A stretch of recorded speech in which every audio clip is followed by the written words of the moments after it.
Hello जी दोस्तों, नमस्कार, प्रणाम। मैं कन्हैयालाल तिवारी। तो आप लोग जनता बानी और गाना सुनने एक लेके आयल बानी। आप लोग के अच्छा लगी, ऐसे ही प्यार आशीर्वाद देते रहे जैसे आप लोग देत बानी।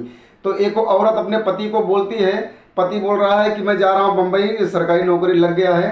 तो पत्नी क्या बोल रही है, सुनिए, ध्यान से सुनिए आप लोग। लाइक करिए या मत करिए, गाना आगे क्या है मैं लेके आ रहा हूँ। औरत बोलती है कि भले गौवा में बेची हाथ उतारा करिया, हे राजा जी, भले गौवा में बेची हाथ उतारा करिया, जइहा न बम्बे सहरिया, करे नौकरी सर करिया, करे नौकरी सर करिया। भले गौवा में बेची हाथ उतारा करिया, हे बलमू, भले गौवा में बेची हाथ उतारा करिया, जइहा न बम्बे सहरिया, करे नौकरी सर करिया, करे नौकरी सर करिया।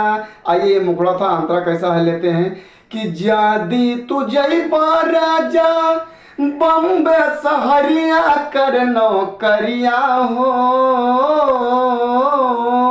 जादी तू जइबा राजा बम्बे सहरिया, कर नौकरिया हो। डर लागे हमरा के कहीं ना फंसा ले, है राजा जी, बहुत अच्छा बा। डर लागे हमारा के कहीं ना फंसा ले, तुहरा के बंगलिनिया, करे नौकरी सर करिया, न जइहा राजा तू सहरिया। मुखड़ा कितना अच्छा गाया गया है। ये मैं जला एक्चुअली डीजे का गाना है। तो ये आप नया है, आप लोग किसी को भी गाना चाहिए तो आप लोग ये ले सकते हैं और लिख भी सकते हैं। आज मेरा मन ही ऐसा है, मेरा रात में ही गाना ये गूंज रहा था। तो आप लोग आगे सुनिए, वापस ये मुखड़ा सुनाता हूँ, बहुत बहुत अच्छा लगता है मेरे को। तो सुन लीजिए कैसा है, आराम से थोड़ा गा देता हूँ, आप लोग को समझ में आएगा।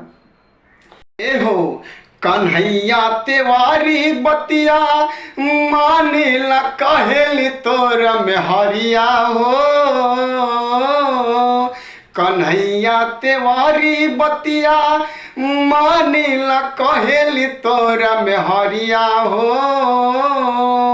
अरे निमक रोटी खा के बिता लेब, हे राजा जी, अरे निमक रोटी खा के बिता लेब, संगे तोरा जिंदगिया न जइहा बम्बे सहरिया, करे नौकरी सर करिया।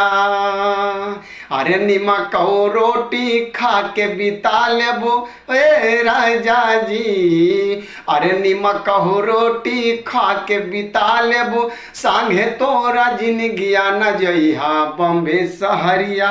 नमस्कार दोस्तों, जय हिंद।